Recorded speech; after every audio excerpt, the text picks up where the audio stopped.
Welcome to this week's Beach Walk Insights with me, Chris Davidson, and the topic for today is the world's hardest word, and that is yes.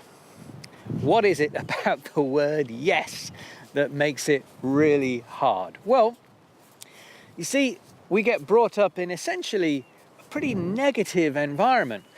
We're told that we shouldn't speak to strangers, we shouldn't put our hands in the fire, we shouldn't cross the road without looking. And there's a lot of negativity in the way that we're brought up in order to keep us safe in the environment in which we live. And the result of that is that it makes the word yes a very difficult one.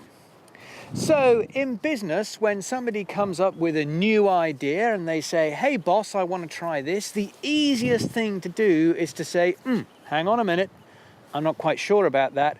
We better research this, we better do some more analysis, create some more spreadsheets. The hardest word to say is, yeah, great idea, go ahead, see what happens.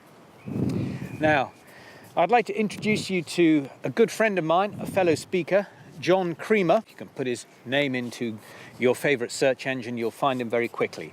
John is a specialist in improvisation theatre.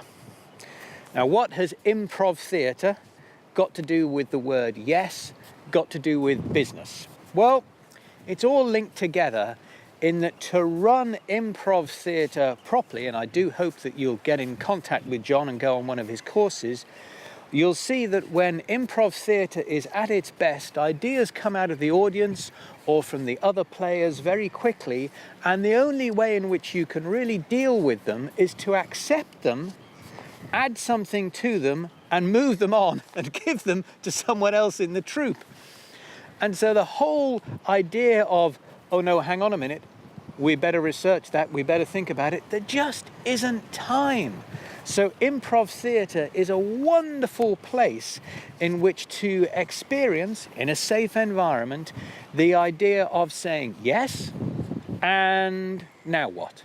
So I'd encourage you to have a look at improv, read some books about it, have a look at John's website, get in touch with him if you like. You'll find he's a very happy chap and nice person to talk to, very helpful.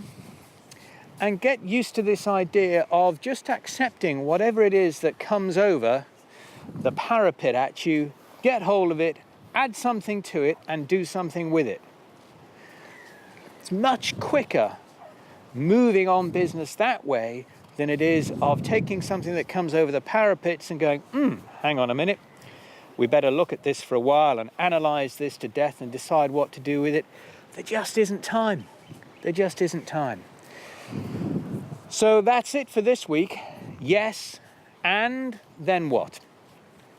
You can follow us on Twitter at Chris Davidson UK, hashtag BWI, and let us know the examples in your life where you've been able to say, yes, and this is what I did. I look forward to seeing you on another Beach Walk Insights. Bye now.